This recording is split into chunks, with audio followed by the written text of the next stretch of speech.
Hey everybody, it's Josh and Tommy back for another podcast. I am not at Watch Hill proper, but we have Jonathan Maisano with us today, and we're going to try a remote podcast here with me in Salt Lake City.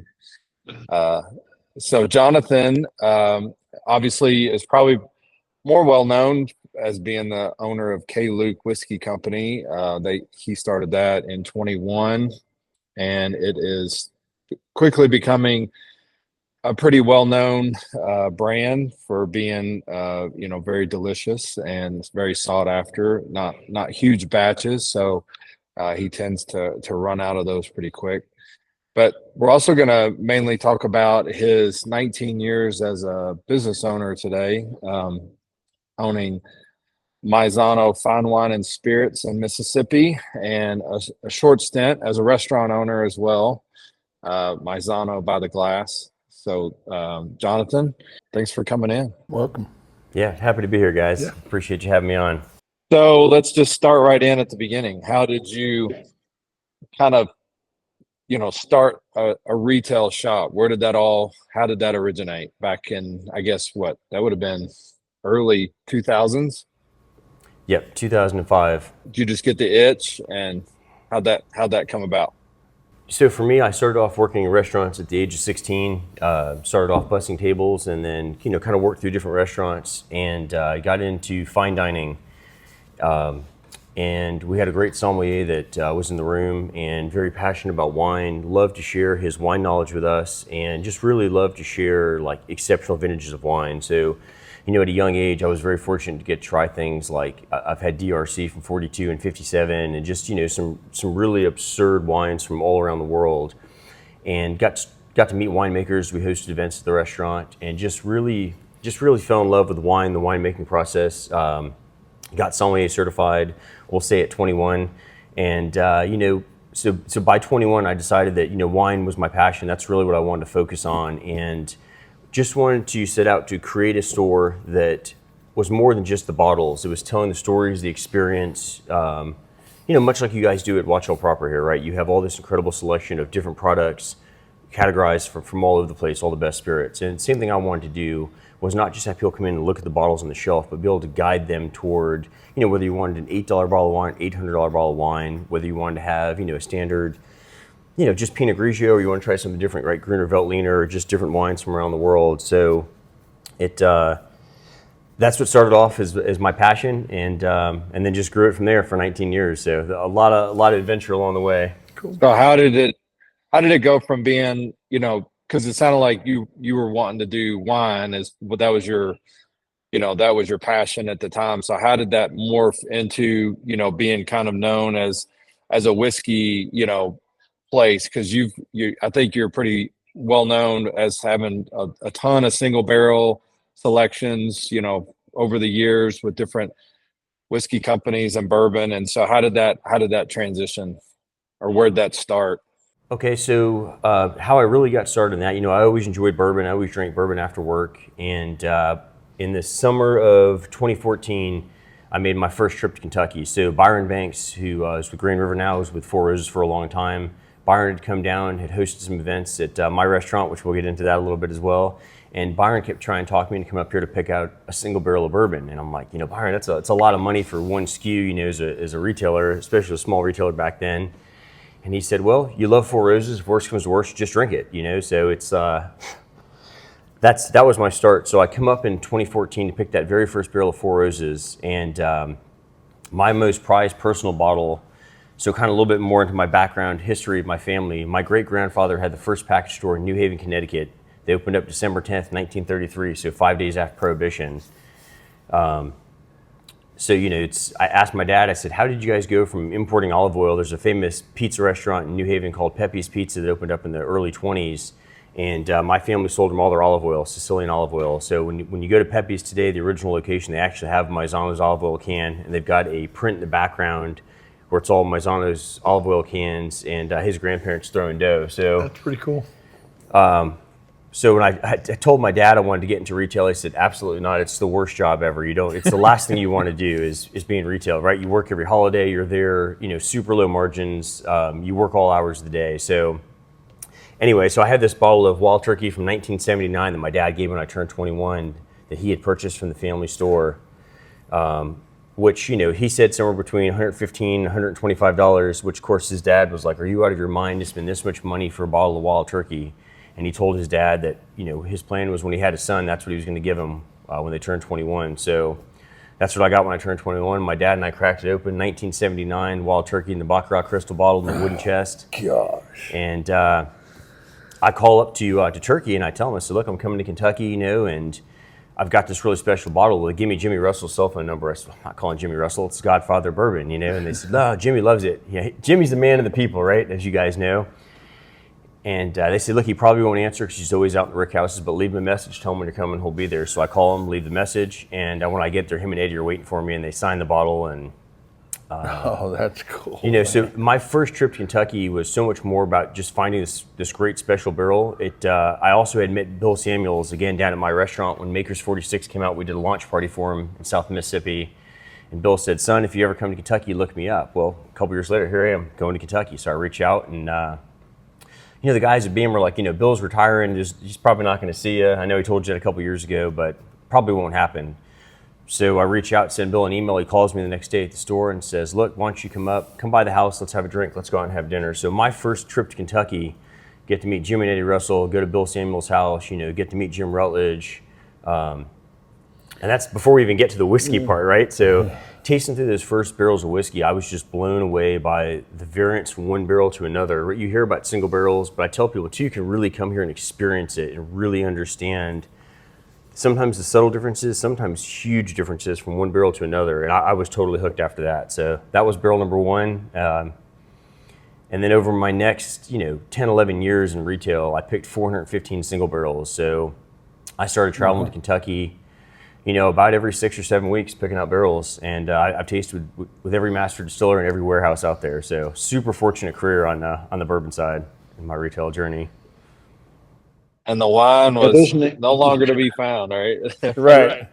Yeah, so, I actually was hosting an event the other day, and the guy kept saying, well, why did you quit wine? I said, look, I didn't quit wine. I love wine. I was in Napa a few days ago with my wife on our way out to San Francisco, went and saw some of the wineries we know. I mean, I still love wine, but I just really fell in love, again, with whiskey and the process and just the barrel variants. I was just blown away by the special characteristics that take place in each barrel. And you can control distillate, right? You control entry proof, but you can't control the magic that happens in the barrel. And over time, all these legendary guys and gals in the whiskey world, you just know what parts of the warehouse change flavor differently. But even still there, in the same run of barrels right next to each other, you still get so much variance. And I think once you experience that, you can't help but be just mesmerized by what's special and what makes bourbon. So, Tommy and I get this question probably every time we meet somebody that knew that they find out that we have this whiskey bar, and their first question is always, well, what's your favorite whiskey? Or what's your favorite bourbon? And like for me, like you said, my answer has become whatever I haven't had before. Like I want to taste something new, I want to taste something different that I have never had. That's kind of what my favorite whiskey is. So when I go out to eat, or when I come into the bar to have a drink with somebody that we're meeting there, I'm trying to dig around and find something I've never had before. Cause that's kind of like what you're talking about, just to taste through different barrels or whatever and be like, that's unique. Like that's totally different than, we've tasted thousands of whiskeys and all of a sudden you got one, that one's different than anything I've ever had before. Yeah, and I think for me, where it's very similar to wine also, it's what are you in the mood for, right? Some days you want something soft, more approachable, maybe you have a lower proof wheated bourbon. Some days you want something big and bold. Maybe you go with a rye or a high rye bourbon, maybe higher proof. There's so many variables, I think people get so caught up on age, and I'm like, but that's just one small factor in this wide scheme of flavor profile that makes bourbon. Something else that's really cool, being somewhere like Watch Hill here, you guys have so much depth of older bourbon.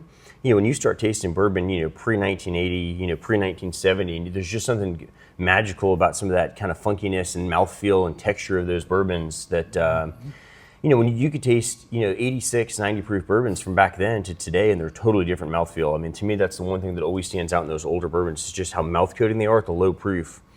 You talk about there's 1,000 variables, right? I think that's a stark difference. I think if there is one stark difference of 70s and 80s, the mouthfeel and how they got there is very seldom do you see that in today's whiskey. You just don't. I mean, there are some that can replicate it or come close, I should say, but for the most part, you don't get that.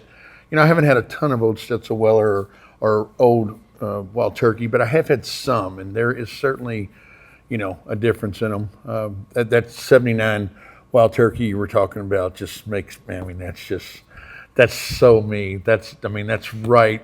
Like on the big mountain of bourbons that I would love to try. We have some pretty old stuff, some pretty old Wild Turkey in here that it's just delicious. Some of the pseudo split labels and that type of thing. Love it. It's incredible. I think today you get mouthfeel, but it's in higher proof bourbon, but not in lower proof. You would never see an 86 proof bourbon today with mouthfeel. You don't.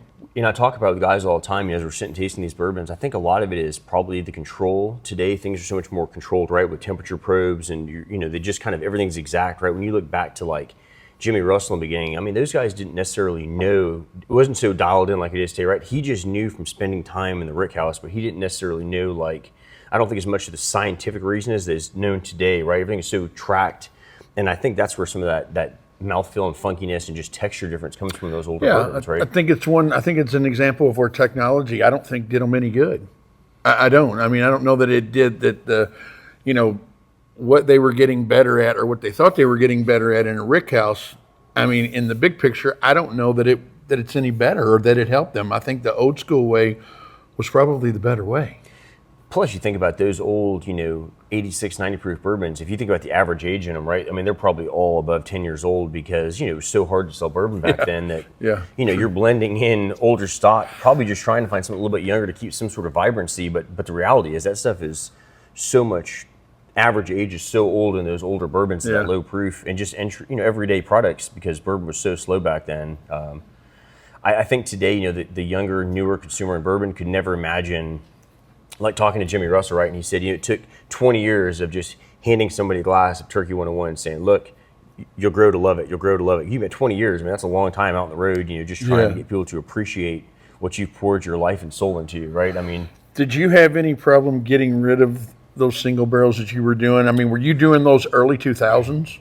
So, yeah, 11 years ago, it was, after I picked that first barrel, I'll never forget, I had a great customer. He said, we know you have a great wine palate. Let's see how your whiskey palate is. And we sold through that first barrel, in, I don't know, a couple weeks, a month maybe. And it kind of got to the point for me where I almost couldn't pick them fast enough. But that's a good problem to have. But for me, it was very passionate too. Like I traveled up here and picked, I would say 98% of the barrels. I was never a believer, and I'm still not really in the sample thing. I wanted to travel because for me, it wasn't just about the bourbon, but it was about the place and telling the story. And I used to always tell these guys, now, when I came up here the first time, there were all these modern, fancy tasting rooms, right? Like they just dropped you off in the rick house, handed you a glass, and that was it. And you spent the day with someone like Jimmy or Eddie or Fred No or, Rutledge or Brent Elliott, right? And you just spent the day going through and tasting through barrels. And I used to always tell the guys as I started seeing the newer like tasting facilities come on board, like I could care less. I don't have a problem being out there when it's 98 degrees, just like those guys are. If I'm out there and it's snowing, it's a little bit more work to warm the whiskey up to taste them. But for me, like when you're walking through a warehouse, right, and you're looking down on the floor and you're thinking of, you're at Beam, you're like, well, Booker No walked this same corridor, right? And now Fred and Freddie, there's something really special, magical about that. And when you're tasting barrels just like those guys have done for the last 100 years, because again, it's not just about the bourbon, it's about the story and the place and the people. So true, very true. That was my only other comment, that you were talking about the older stuff, tasting good at lower proof. I wonder a little bit if entry proof, because I think you were going to say it, but I think entry proof was lower back then. So your 90 proof bourbon was a lot closer to barrel proof than it is today. And I think all that water is just literally watering it down, and the flavor is kind of suffering because of it, that high entry proof now. I think too, back then they were playing around with a lot more things too, right? Again, it wasn't so dialed in. So as a master distiller, you were trying to kind of hone in and figure out like where was your lane going to be, right? Like you talk to someone like Bill Samuels, and hearing the stories of all those guys, like when he was a kid growing up, in his dad's kitchen, right, and listening to, all those guys just sitting around. If you think about it, it wasn't that long ago, right? You're only talking here in the last, 80 years or so. I mean, 100 years maybe, so to listen, I can't imagine what it must have been like sitting around that kitchen table, listening to all those original guys talking about, how do we make bourbon the spirit of America, right? Like, how do we make this something special and something that, that the country as a whole can send out around the world and be proud of? And I think it's really cool to see, like, in such a short time period where bourbon has come. I mean, nowadays maybe for good or bad in some essence, but just the worldwide appreciation for bourbon is incredible. For sure. And our footprint is still relatively small internationally, and I think that's where, I think that's kind of where some of these bigger companies are probably heading. I mean, certainly Jack has a big footprint, but there's a lot of companies around here that we look at as kind of big, but in the grand picture, the big picture internationally, they're not that big. I mean, Heaven Hill for a perfect example. I mean, I think they're gearing themselves up to change these horrible Scotch drinkers to bourbon. No. Get the palates on the right track. Yeah, like as big as Jack Daniel's is, what it's like, it's barely even in the top 10 of largest, spirit manufacturers. On a global standpoint, that's true. I mean, it's all that Scotch, man. Yeah. So, Jonathan, sounds like being a retail owner was pretty easy. You're selling single barrels left and right, and was I don't know that I'd say it was easy.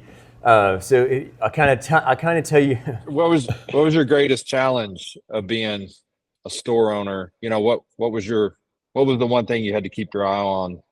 Well, I'll tell you from start for me. So I couldn't have picked a worse time to open up a retail store. So I had quit my job waiting tables in this amazing restaurant, making great money, great experiences, to open up a retail store in August of 2005. I went back east to go visit some family, and we had quite a few of our custom racks made by a local cabinet shop, and about August 20th or so, we moved them into a storage facility, getting ready to move them into the building. They're getting ready to start hanging sheetrock. Well, again, Gulf Coast, Mississippi, August 29th rolls around. Here comes Hurricane Katrina. So we just get annihilated down there on the Gulf Coast. I'd already quit my job, so couldn't get any unemployment, no benefits.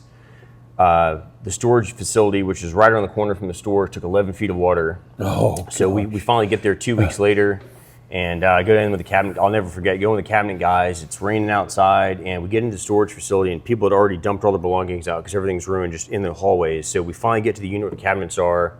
We can't get the door open. So one of the guys climbs up over the top, shelves falling against it. So we cut the door. We get the door off, and the cabinet guy goes, "Well, I've got good news and I've got bad news." I'm like, "Well, everything is destroyed, right?" So it's like, okay, well, I guess any good news is good news. So he said, "Well, the good news is they're all solid oak we built for you. All of it can be salvaged. It's all fixable." Because again, I have no insurance, no anything, right? It's only going to be there for a couple weeks. So you figure, it's summertime. It should be fine, right? Yeah. So we get these racks out, and he said, "But look, I've lost most of my staff, but you're more than welcome to come back here and work on them." So, first I was going to try and do it at home, brought home one rack, and I, sat outside, drank a bottle of wine, and I was like, you know what, this is a terrible idea. And it was so incredibly hot. We had no power for about a month. And so I remember trying to go to sleep at night, just drinking Jack Daniels, laying on the tile floor, just trying to go to sleep because it was so incredibly hot. And so I started going down to the cabinet shop. So I actually worked there until December, refinishing all these shelves that I had paid for, and actually paying them, to have manpower to help me, and had to refinish all of them myself. So, as a retailer, you want to open up, right? OND, you want to go into the fall. So that was our plan, go into October, November, December, get some money coming in. Just be able to kind of grow the collection and build up what we wanted to do. Well, now you've got this hurricane, everything's destroyed. All the casinos are completely annihilated. All of them are just, you couldn't even tell where some of the properties were going down the beach. It was so unbelievable. It was like living in in a third world country. And during war, it was so unbelievable down there. And the bridge that actually connected Biloxi to Ocean Springs, so I live in Ocean Springs, that's where the store is, was destroyed. And that ended up taking a couple years to get this bridge rebuilt. So the building process was unbelievable. So we go through all this, finally get my doors open at 5 o'clock, December 26th. I was sleeping down there on the floor, working 20 hours a day, just trying to get the store up and running. So you want to talk about being a difficult time to open up a small business, right? Which, I tell people all the time, owning a small business is not for everybody. You have to be incredibly dedicated. I don't care what you're selling, to your business, to your family has to be incredibly dedicated to trying to make the whole thing come together. So now, I'm 22. It's the day after Christmas, so we've just missed the busiest season of the year, getting the store opened up. No one has a job. All the restaurants are destroyed. Everything is just a total disaster. So yeah, it was definitely an adventure. So it was an incredibly challenging start, and here we are. We're a high-end wine store selling small family-owned products, and now no one has a job, right? So, so get through about let's see, I guess 4 or 5 years. 2009, I get married. We decided to open up a restaurant. So, what's the only thing more difficult than owning a retail store is owning a restaurant or bar, which I knew, from working in the restaurant business, but it was called Maisano's by the Glass, and really the idea was to take that experience of wanting to help people find new things to try a step further. We put the Enomatic system in, where we used argon gas, so we ran 44 wines by the glass, so we could pour up to a couple $100 bottle of wine, where you could get them in an ounce, half glass, full glass, and just really open up people's experiences to trying different wine from all over the world. We focused mainly on small producers, different varietals. We also had a great bourbon selection back when, again, bourbon wasn't really a thing, 2009. And, I remember having, we had Van Winkle flights for I don't know, I think we had 10, 12, and 15 for $20, right? I mean, it was a different time back then. So we owned the restaurant for 5 years along with the retail. My wife still worked at her full-time job. So our daughter was born in 2012, Caitlin, which is where the K comes from in K.LUKE. And I looked down one day, going to work, and she's crying. She's like, "When are you going to be home?" I'm like, "I don't know. I'll see you in 4 days." By the time I actually get home and have enough time, And as much as I love that business too, part of my, I guess, what I do well and what I'm terrible at is wanting to take care of people, right? So I always want to give 100% and make sure my customers are taken care of, to a fault, because I don't want to let somebody else do it, so I just work round the clock. So when we had the restaurant and the store, I was working 115 hours. My wife probably wasn't too far off between working at her real job, and then coming down there in the restaurant. So at the 5-year point, we either needed to expand and make it larger, or it was time to let it go. And I was like, I don't really feel comfortable going out and taking another couple $100,000 to make it larger, And I mean, I ran the floor, so I was the manager, I was the somm on the floor. So if the girl in the kitchen didn't show up that helped my brother, who was the chef, I had to stand in the kitchen, right? Yeah. And I love to cook, but cooking on a commercial level is a different world. I'd be back there, just dying, 15 tickets deep, trying to stay alive in the kitchen back there. And they're asking me wine questions, what whiskey flight can we build out for this customer? And I'm like, you can only do so much, Yeah. So we let the restaurant go after 5 years and just went back to focusing on retail. Which is, shortly after that, I made my first trip to Kentucky. I had a friend who wanted me to come about a year earlier, which, I think if I'd have come that year earlier, they were still selling things like Henry McKenna, single barrels, and Evan Williams, and probably could have picked out, who knows, they probably still had Elmer T. Lee and some of those products, right? I just kind of missed that tier of bourbon by the time I came up the next summer and picked out that first Four Roses barrel. So that was the kind of the start to my adventure in retail, and it's tough. I don't think people realize. As a retailer, people used to always tell me, well, everyone drinks, right? So you sell bottles of good times and bad. It's yeah, but guys, it's a super small margin, right? Yeah. We would only take, at the end of the day, before expenses, 20 to 22%. I mean, that's a super low margin before your expenses. So again, I was there in the beginning. I stocked the shelves, I ran the register, which I never really quit doing any of those things, even 19 years later toward the end. But as we grew the business, my job mainly became, trying to stay on top of ordering. Mississippi's kind of a different model. You could actually sell to on-premise counts. So we had a huge, business of selling to restaurants and bars. Right about the time COVID started, we actually picked up an 8-bay, an old beer truck, delivery truck, the largest you could have without a CDL license, and we were delivering between 200 and 300 cases a week to on-premise counts, right? So that's like a whole another side business, which really in the last 5 years really expanded.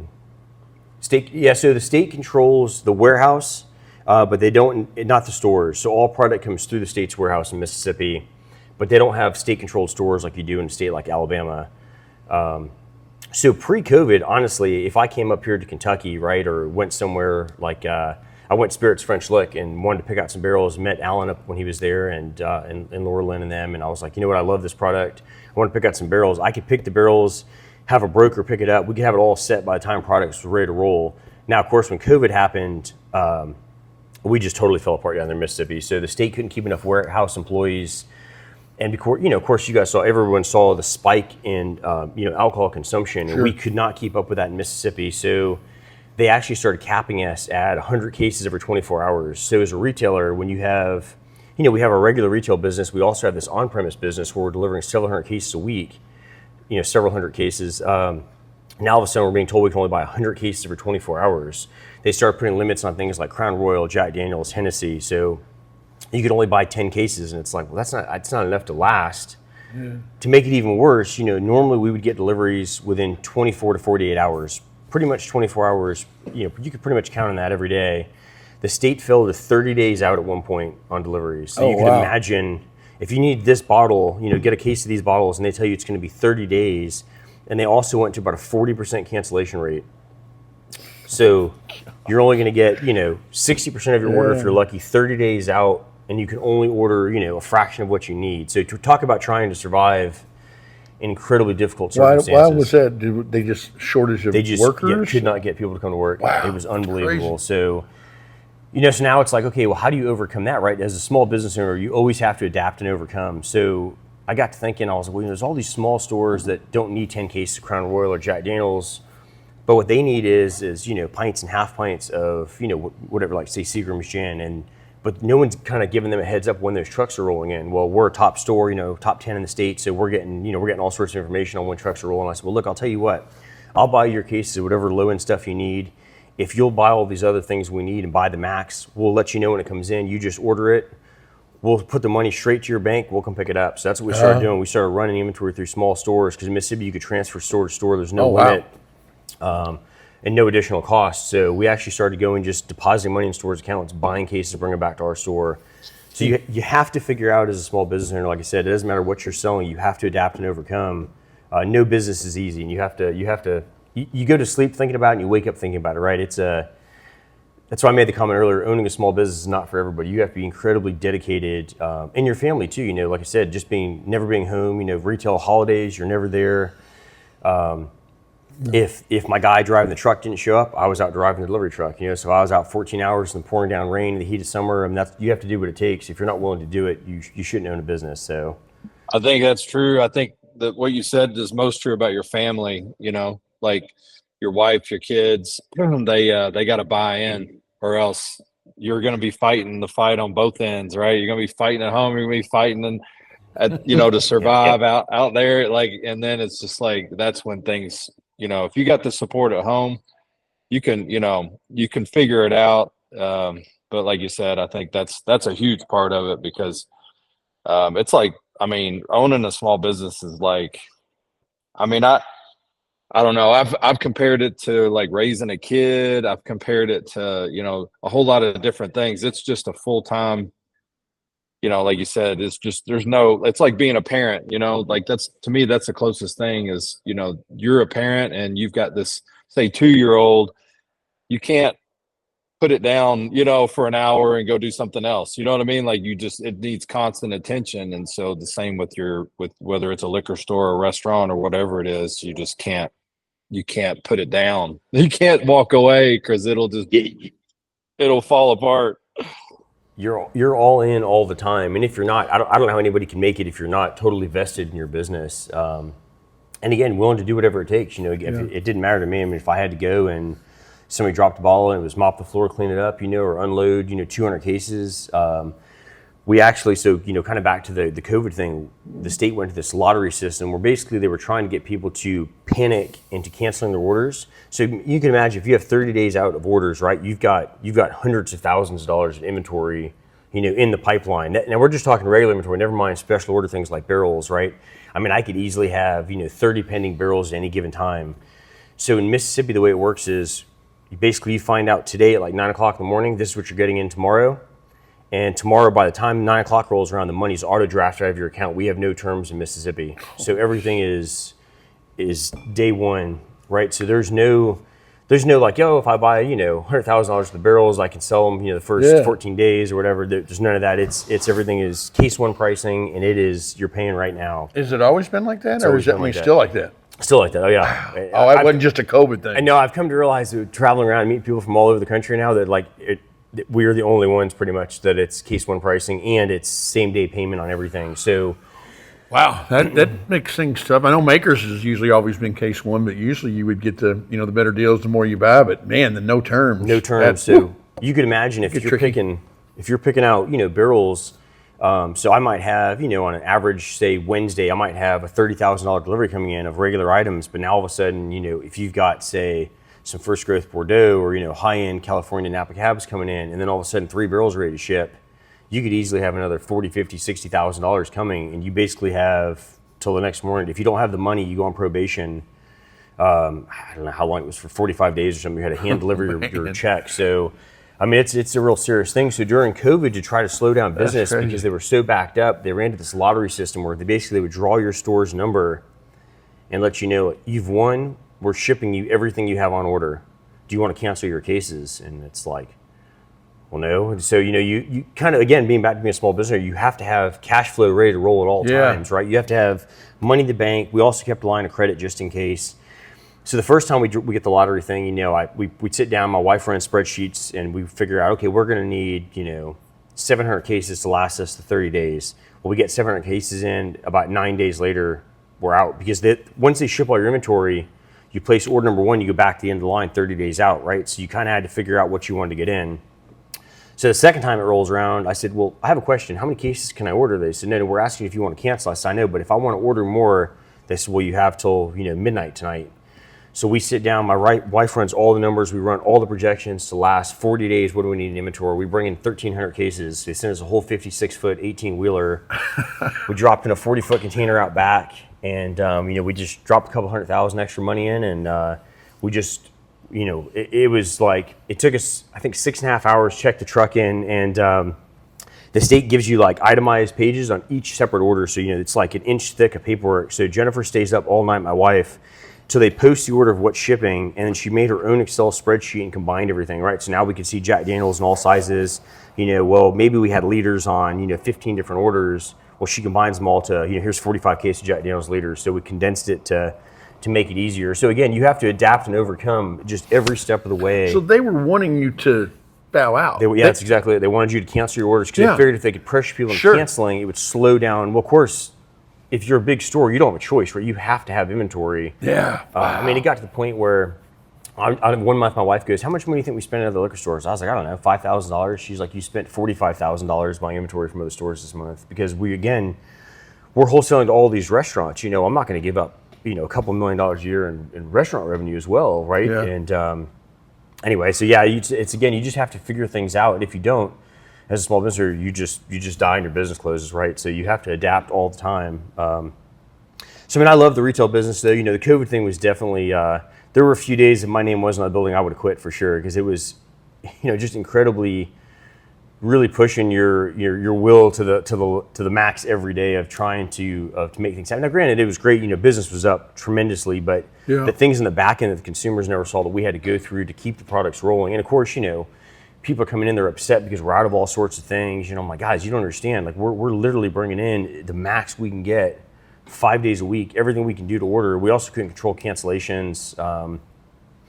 But there's some really cool things that happened during COVID too. Like some of my barrel experiences, some of the bigger companies like, we're going to send you, a barrel with your name. I said, you're absolutely not. Like, I don't care. If I don't pick it, it's not going to say Maisano's on the label. One example was a Buffalo Trace. I had an Eagle Rare barrel come in, and they said, look, we just don't think it's going to happen this year. We're going to send it to you. I said, I'm telling you, if you send it to me, don't put the stickers on it. We're just going to sell it as Eagle Rare. They said, well, why would you do that? It's because I take a lot of pride in my name being on the bottle, and I will never sell something that I didn't pick and say I picked it ever. I don't care. I blind tasted every one of my selections, and I picked them not to say that it was a better bourbon, right? Because that's a whole nother level of, you're tasting great barrels most of the time, but it's what spoke to me, what was something special to me. And I held true to all those things. I was the first person to get invited back to Wild Turkey. And during COVID, Eddie reached out to me personally, got me in there, and I was like, so Eddie posted a picture online. I said, Eddie, you said we're not supposed to say anything. He said, the hell with it. They're not going to fire me, So like, it was just really cool for me, like some of these long-term relationships that I got to come up here and, just get to continue doing what I love to do and take care of my customers that way. Now, coming out of the tail side of that during COVID, I also saw the change, right, in retail where now bourbon's grown to such a popularity that now there's a lot of leverage, right, from big brands where it's like, we need you to sell X amount of these products to pick the barrels. And I kept telling them, I said, guys, look, you don't understand. The barrel program is not about, we sell your portfolio because we're a retail store, also because we're proud to have the products. But picking barrels is about finding something special that's meaningful. It's not just another product from your portfolio. And for me, that was kind of where I saw the change coming and why I set out in 21 to start K.LUKE with my wife. And I just saw that change coming where I was no longer allowed to, text a master distiller I knew or send him an email or reach out to him personally and come up here. I got told by a couple big companies, I under no circumstances was allowed to reach out to people I knew. And I'm like, I've known them for a decade. Like, how can you tell me, And I don't think they understood that it was more than just, they work for this company and I work for my store. We've gotten to know each other. We've, become friends with everyone. And anyway, that's a whole nother podcast. But but that's how I really got started out, setting out to do my own thing because I saw everyone going to picking from samples, in a lot of stores buying barrels. They didn't really care so much about the bourbon. They cared about just the notoriety of having barrels and just the money with it, right? Because there's a lot of money made in single barrels and not so much about the product and the place and the people, which again, back to my original passion. So before we get to K.LUKE, I'm looking for somebody to help in accounting. Is your wife available for hire? People tell her that all the time. She said, absolutely not. Yeah, I bet. She's like, I'm over it. Yeah, she also does all our compliance and everything. And she's like, she's like, don't overdo it, right? Because, of course, as a business owner, you have a tend to want to overdo because, you're always striving to be better at what you do and grow. And I'm like, okay, business number 3 here. I got it. I won't overdo it. We won't go to too many places. And sure, so she does all our compliance and everything. So now, of course, we've been in San Francisco the last couple of days for the World Spirits competition out there for San Francisco. Anyway, so she got talking to everyone. They're like, yeah, our compliance person. She's like, you hear all these people have a compliance person? She's like, how many more states do we need to get a compliance person? I'm like, no, you said, But it's, again, it's the whole family. She took over the books at the store, I guess the year before COVID probably. She took over doing that down there. She retired from her full-time job. We had someone, so our kids are 12 and 7, and we had a family friend that was watching them and wasn't able to do anymore, had a medical issue come up. And I told Jennifer, I was like, look, you can't, to pay someone to watch the kids and never be home. She got promoted and was at the top of her career field as well. And I said, look, we can't both work, 12, 14 hours a day. And we felt good enough, financially. And she left her job, which ended up being the greatest thing ever. Then so she took over the books and everything down at the store. I was fortunate, had a lot of help with my business. You can imagine being, 21, 22 years old, going to the bank asking for money. They're like, there's no way in hell we're giving you any money. Right. So both my parents, again, my dad grew up working in retail, and then my family had a falling out. My parents left, went to Reno, which is actually where I'm from. And both my parents retired from the gaming industry, so both of them worked down there at the store part-time. So and my mom started off doing the books, which Jennifer eventually took over. And so very fortunate to have a lot of family help too, because again, it's so tough to own a business and have people you can count on. And when you're making low margins and it's a lot of business every day, and you're trying to watch the numbers and keep the revenue straight and, make sure on breakage and theft and all those problems, there's a lot of things you have to watch as a business owner. So very fortunate to have a lot of family involvement as well.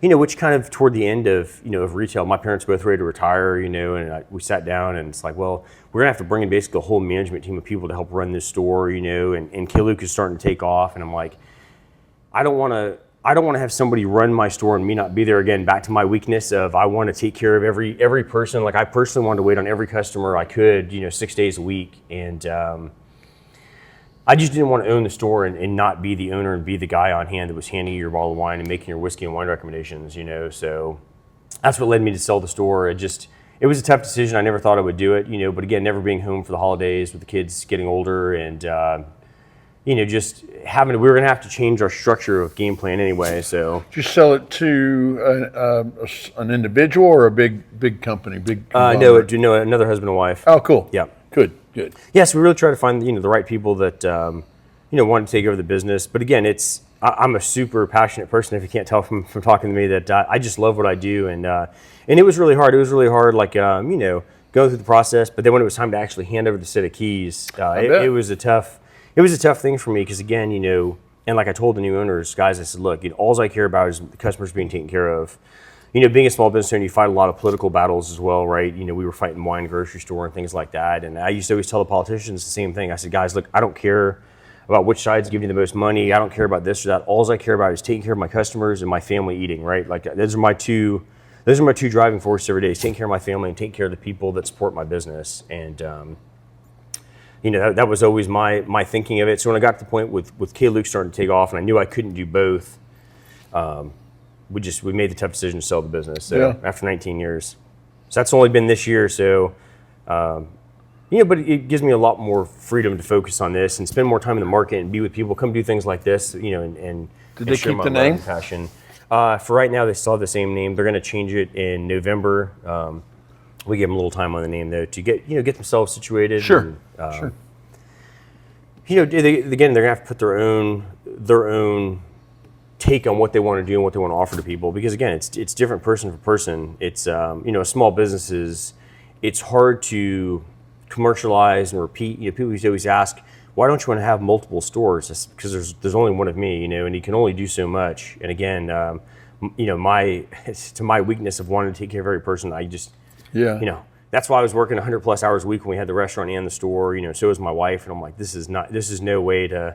I was like watching every year that went by, losing 3 or 4 years of life, and I'm like, I don't know how long I'm going to live at this pace. And, and then she was right there with me, so.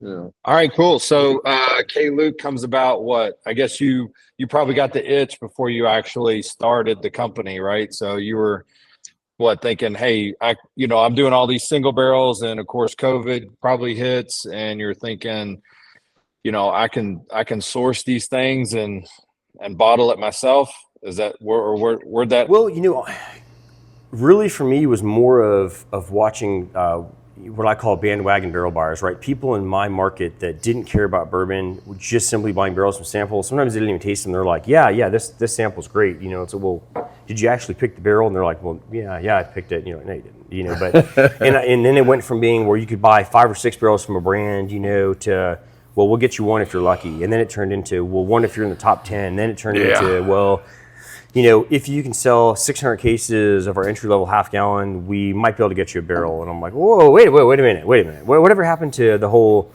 we want to support the people that love the brand, take care of us? They're like, yeah, well, that's when the master distillers were in charge. Now it's a corporate deal, and there's somebody in New York making the decision, and that's no longer the case, right? And I'm like, well, this sucks, because again, I'm not going to pick from samples. I'm not going to pick an inferior product just for the sake of having a barrel. I don't care what the sales are going to be on it.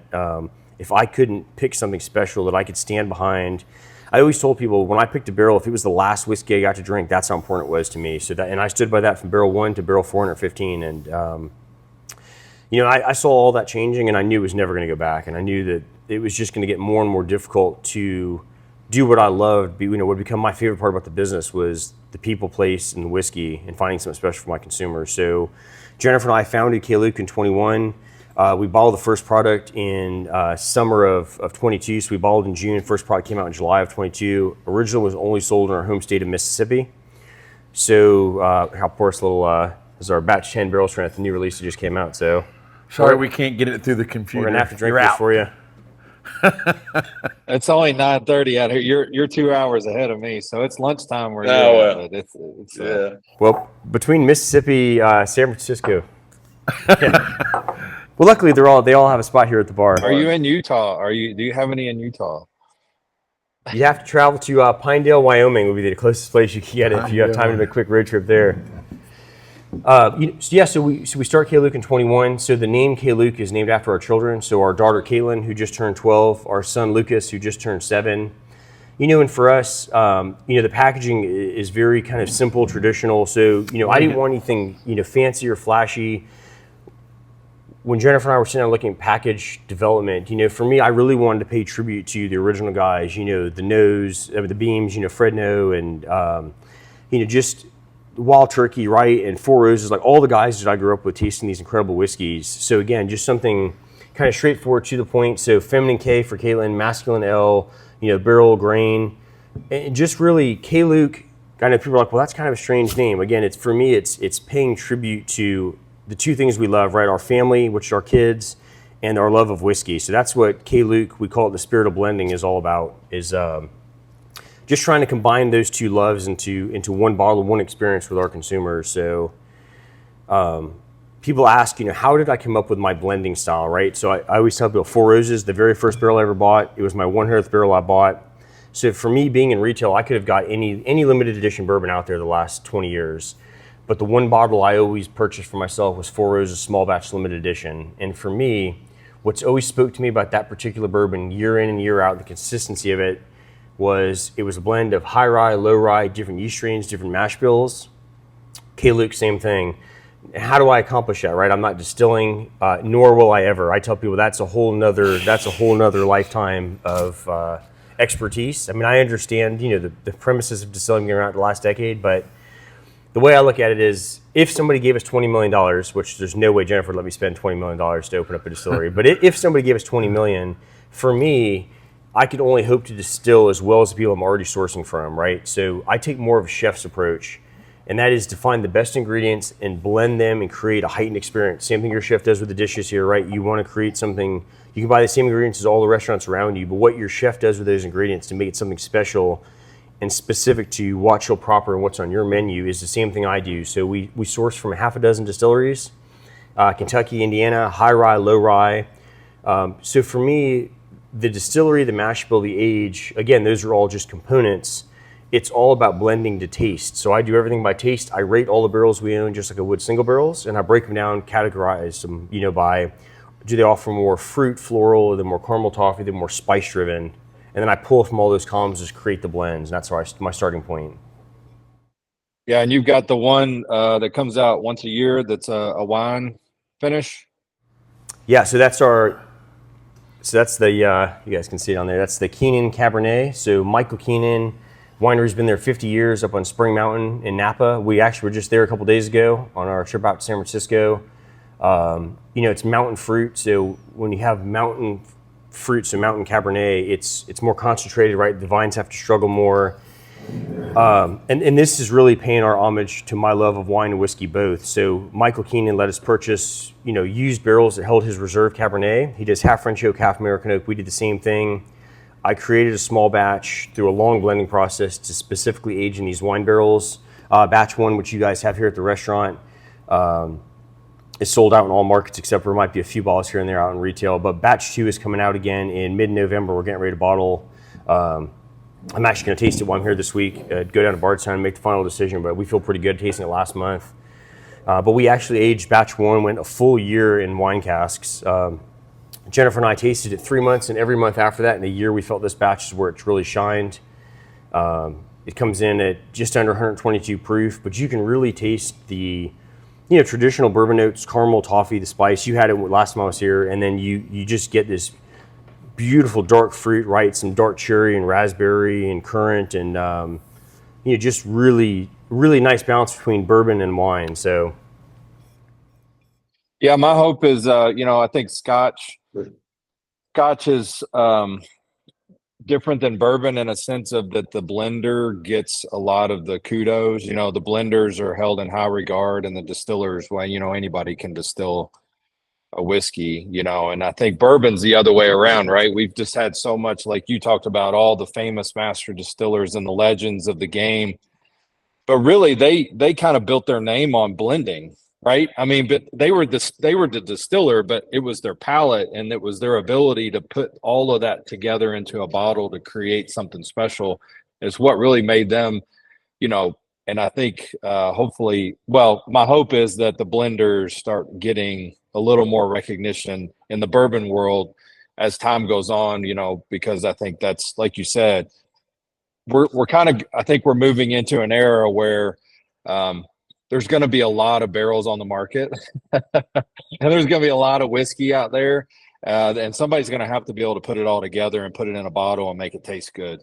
Speaking to your point exactly, Fred Minnick made a great comment last year. He said, anybody could learn to distill eventually over time, right? If you really wanted to go and really become a doctor, you could spend your time, you could go in and intern basically, and you could put the time in to learn how to distill. And he was like, but tasting is a God-given talent that you have to hone in though too, right? Like I said, I tell people K.LUKE is a new brand, but I've spent 20 years, I mean, basically my entire adult life honing in my palate and focusing on like studying wine. We used to go to the grocery store, and they'd have you smell all the produce and smell all the seasonings, and it's like, talk about getting some weird looks. But they were like, look, everything is sensory evaluation. It's all memory recall. If you can't recall a smell and a taste, if you don't know the difference between, cherry and raspberry and blackberry, if you just say red fruit, if you can't like describe different kinds, is it baked fruit, is it ripe fruit, is it overripe fruit? So it's a long process of I think part it's being born with it, but then it's also putting the time in to hone in like your personal senses. Yeah, I would agree. No, you're right.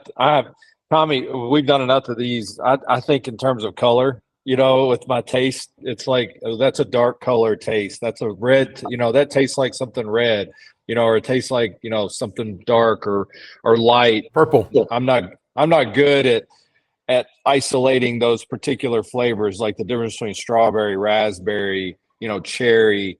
It's all red to me, and I feel like I have a good palate. I know what I like. I know what I'm tasting, but to be able to recall all of those particular flavors inside of that, it's a special talent. And I hope that the bourbon world starts to recognize that pretty soon with the people who are really blending good whiskey. I can tell you it is incredibly difficult. So for me, it would have been a much easier route, again, being known all over the country for picking single barrels. We could have just rolled through single barrels. I mean, I could probably sell 100 barrels a week if I wanted to just do that. But for me, to make K.LUKE sustainable long-term and really be prideful of what we were doing, I wanted to do the opposite. I wanted to create small batch blends that with purpose and meaning and something special. And I can tell you it is incredibly difficult and incredibly stressful, like for me to sit down, as much as I love it. But so my process is pretty long, probably longer than it would be for most people. But for me, it's the passion of wanting to really put together something not good but great, something special, something that speaks to people. So going through all these ratings of barrels, my first experience really with blending was with Chris Morris at Woodford, right? When you do one of the 2-barrel blends years ago, and I was like, holy crap, this is really difficult. Like, this is just 2 barrels, like how much one overpowered the other and changed it. It blew my mind. Like, I could not believe, and then from there, I got to do lots of other experiences over the years, and then started to kind of play with barrel picks and blending some things on my own. You really appreciate like the level of care that goes into that. So for me, we're up to 10 barrel blends now in the batches. And people always ask me, well, what makes K.LUKE batch 10 different than, batch 8 or 9? I'm like, well, I start all over again from scratch, right? Just like your chef has got, he's got base recipes, right? But where his talent is assembling layers of flavor, right? Again, if he just followed the recipe, well, everyone else could follow the same recipe. But for him, it's like if you find the right amount of acidity and salinity and spice, and you bring all those things together with this really fresh protein, now you have something special that stands out. And that's my whole goal with K.LUKE. So not only do I create all these blends based off my notes, which sometimes translates exactly what I envisioned, sometimes it's like, this doesn't taste anything like what these 10 barrels told me on paper as I taste them independently. So how do you get past that step? So I'll create half a dozen blends. My wife and I blind taste through all of them. We don't discuss them until the end. And then we talk about what were your thoughts on blend 1, what were my thoughts. We talk about each one of them. If both of us like it, it moves on. If one of us is not the other, I'm like, okay, Jennifer, if you like blend 7 and I didn't, what did you like about it? And she'll tell me, and I'm like, okay, I thought it was missing this and this. It's like, okay, well, let me go back to my notes. Let me reblend in a barrel or two. We reblind taste it. So we go through that, for 6 weeks or whatever. And then we get down to our top couple of choices. And then from there, it's like, okay, well, how do I know when somebody comes into Watch Hill proper, right, and they say, these are my favorite bourbons and you recommend K.LUKE? Because at the end of the day, my reputation, your reputation is everything to your consumer. I have to guarantee, that it's going to be something special.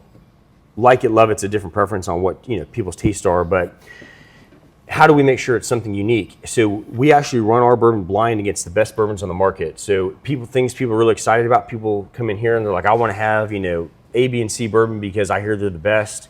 We acquire those bourbons, we run them blind. If we don't win, it's like, okay, what made this other bourbon, at this point it's not better or worse, but what made it stand out more across the palate? And then I reblend 1 barrel at a time, trying to find that right combination. Which again is a whole nother process, and we go through that over and over again. Yeah, I mean, if you're putting quality in your bottle, I think people will I think they're seeing that, and I did. I mean, when we were tasting through your stuff, it was definitely there. There's just a complexity, and you'll be successful if you keep, saying quality is important. We're going to keep doing that, and then people will catch on. They'll figure it out. Yeah. It's good. This right here was good. Is this your newest? Yeah, so batch 10, small batch barrel strength, just Is that what you put in San Francisco, or there was batch 9 out there? So the one that was nominated for Bourbon of the Year, we made it in the special barrel finish category, was our Toasted Barrel Bourbon, the batch 2, the one you guys had last time I was here. Yeah. So we got 99 points, double gold. We made it to the top 5. So my wife and I flew out to San Francisco, which, that's the biggest tasting competition of the year, right? Yeah. Along with Fred Minix. Give Fred a little love since we're in his backyard here. But, again, you go out to San Francisco, here we are, we're in the top 5 as Jennifer, we've got to go out here. And it was our 15-year wedding anniversary, so we spent a couple days in Napa, went and saw Michael Keenan and Bob Bialy and a bunch of our friends out there.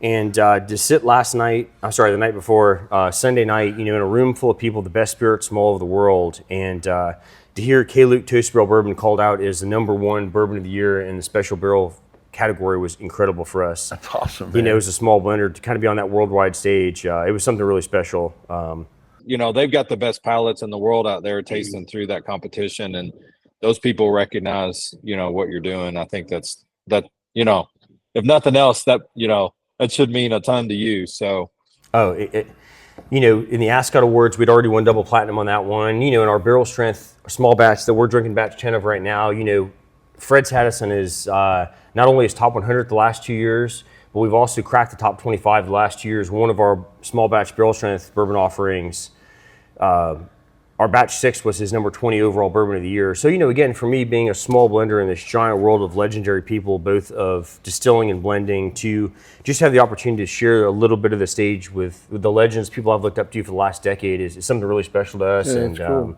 That's cool. I tell people I'm just the blender. I don't consider myself a master blender because I feel that's a title that has to be earned over time. It's like you look at someone like Eddie Russell, right? How long it took him working under Jimmy to get that title. So for me, I'm just the guy who loves bourbon and blends for K.LUKE, even though the whole company's just my wife and I. But it's something really special. I put a lot of love into creating the blends, and then I think for us too, having a male and female palate, we pick up on different things. So we know it's something really special, and both of us love the blend. And again, we're not running it against easy competition. We're running it against the best bourbon in the world. Yeah, that's really good way to do it. We talked about last time. We were in the Ascot Awards and Fred's, not this past one, the one before, for Bourbon of the Year. We made it to the final round, and they showed the last 10-minute segment live. Yeah. And Jennifer and Caitlin weren't home, but Lucas and I were there. And I said, Lucas, we've got to watch this. And we watch it, and when it's all said and done, the last round of bourbons, we come in 3rd place. And Lucas is like, Dad, we lost. I'm like, Lucas, you don't understand. I'm thrilled, right?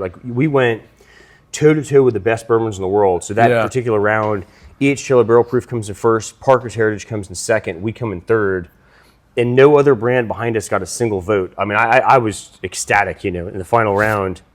And so I'm trying to explain this to Lucas. I'm like, Lucas, these are multi-billion-dollar brands. These are legends of the industry. They're the best of the best. And he looks at me and goes, Dad, do you know what it's like? What's that, Lucas? He goes, do you remember we watched Rocky last week? And I said, yeah. He goes, do you remember how Rocky just wanted to show he belonged with Apollo? And I'm like, that's it, Lucas. We went 15 rounds toe-to-toe with the best, and we were right there to the end. And, Fred reached out and congratulated us, what a special thing it was to make it to the end. And so just, cool. It's been a really cool experience. Again, even though K.LUKE is a new company, only 2.5 years old in market, it's 20 years of palate development and me really working on this and pouring my heart and soul and love into what we do. And I'm glad you guys appreciate it, along with everyone else that does. Yeah, for sure. In the markets we're in, so. Cool. Tommy, you got anything else? Well, I guess I got to give him 3. So, I want 3 words from you on a name that I'm going to say to you in just 3 words. That's it. All right. Eddie Russell. You mentioned him earlier. Just 3 words. Jeez, 3 words. I'd say legend, passion, and family. I think those. Okay. I like that. So probably my coolest Eddie Russell story. So I'm with Eddie one day. We're in the warehouse. We're tasting barrels, right? And if you've tasted barrels with Eddie, it's a day, right? You spend the day and you taste a ton of stuff. And he rolls out for what I always thought was cool is he kind of curated my experience. I'm sure he does for a lot of others, based off of what do I know you've loved picking from us in the past? Yeah. So one day I'm there with him and I tasted this barrel and I said, Eddie, you got to try this. And he said, what? I said, this is my 79 Wild Turkey right here. And he tasted and he said, that's what I grew up on. That's the turkey that my dad, that's what Jimmy made when I was a kid growing up. So I'm so excited, right? I said, Eddie, I've got to buy this barrel and it's got to be Kentucky Spirit. I want to pay homage to the classic bird, right? Turkey 101. I go home and I tell my dad the story and my dad says, well, can I have the barrel sample? Sure. I give my dad the sample. Well, he stays up, he drinks the barrel sample and he draws a custom label for this bottle. He draws a turkey wearing a pinstripe suit with a big gold medallion. It says OGB for Original Gangster Bird. And it was the first time we'd ever done something like that in a bottle, but we just really wanted to pay homage to my family's history and Eddie's family history. And the next year when I go back to Turkey, Eddie says, hey, I've got something special for you. We have a set of barrels that fall under 110 proofs. They can't be Russells, right? They've got to be Kentucky Spirit. And I'd like you to taste through them. They're all, 11 years plus of age. Wow. And I think it's something you could find another, and it was just the coolest, like for him to share that passion of mine, this special bottle, that's and very cool. Anyway. Okay, Chris Morris. So, man, Chris, another person I've spent a lot of time with. So I think Chris, dessert, because, dessert, kind of dialed in and blending. I think. So for me, wow, I like the blending. Working with Chris, tasting through there really gave me the appreciation for blending early on. And he told me, because I don't know if it's I'm getting older or just from looking for in bourbon nowadays, he said, but I really have come to enjoy these more dessert, whether it's like candied fruit or bakery or just like that kind of profile in my whiskey, which I kind of find myself later in my career looking for the same thing, right? Looking for the ripe red fruit and caramel and toffee and kind of looking for some of those same tones. We've had on instance some stuff that was done by Chris that we would consider, you could consider dessert for sure. He'll sit on a whiskey panel and drink a glass of wine and not really even care. He's Chris Morris, man. Why would he care? So you mentioned this guy's name earlier, and so we'll wrap it up with him. I just drew a blank. Alan from Indiana. Alan. Alan Bishop? Alan Bishop. Gosh, I drew a blank on his last name. Oh, man. I've met him a couple times. He's seen, but I'm anxious to hear your 3 words with him. Jeez. I actually talked to Alan by text a couple days ago. So I'd have to say passionate. I'm trying to think what's the right word. I don't want to say maybe a little wild. Okay, I was waiting for something along that line. Trying to figure out the right adjective. Yeah, something. If you know him, then you know exactly where I'm going with that. We did. He's. I mean, I wouldn't say out there, but there's just something so passionate about him. So give me one more. And kind of 2 words, but I think next generation. So yeah. What I mean by that is Alan Bishop is incredibly talented. He is super dialed in. Alan also does not care what anyone else thinks, right? And he will tell you right up front, I don't give a shit. Like he cares about what he's doing. He's incredibly passionate about it. He's an incredibly talented distiller. Yeah.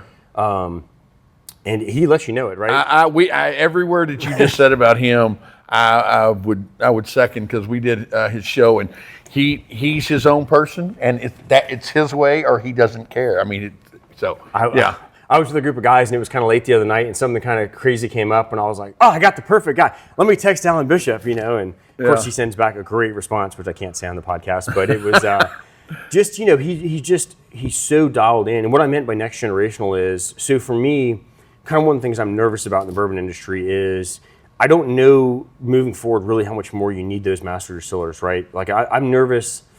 I don't see a whole lot of the next generation kind of coming forward of those guys being super involved in the whole process, because again, it's so computerized and distillation is so dialed in. You're not really going to change any distillation these days, right? It's all totally figured out for the most part. Alan's probably the one outlier in that group, right? But I think by next generational, for me, there's really only a handful of those guys. Alan being a younger, even though he doesn't consider himself a master distiller, just like I don't consider myself a master blender, he feels he hasn't put his time in, even though he's been doing it for a decade. Yeah. I think Alan, you look at like Freddie Jr., Bruce, but really there's not a whole lot of that next generational multi-generational would coming agree down. with that. Yeah, I think that's I knew Alan, backdoor could learn from his dad and grandfather, not quite the same as those guys on the big national stage distilling, but equally important. So one thing that makes me a little nervous about the future of bourbon, I don't know how many more of those guys we'll kind of see in the same capacity you've seen the last decade. Yeah. So. Oh, well, cool. But yeah, 3 great examples of people in the bourbon world I look up to for sure. So That's awesome. Sounds good. Well, I think we'll put a wrap on it for right there. Sorry I couldn't be there, and I appreciate you coming in, Jonathan. It's been good talking to you, and I guess that's it for us. So for Watch Show Proper, we'll see you guys next time. See ya. All right. Cheers.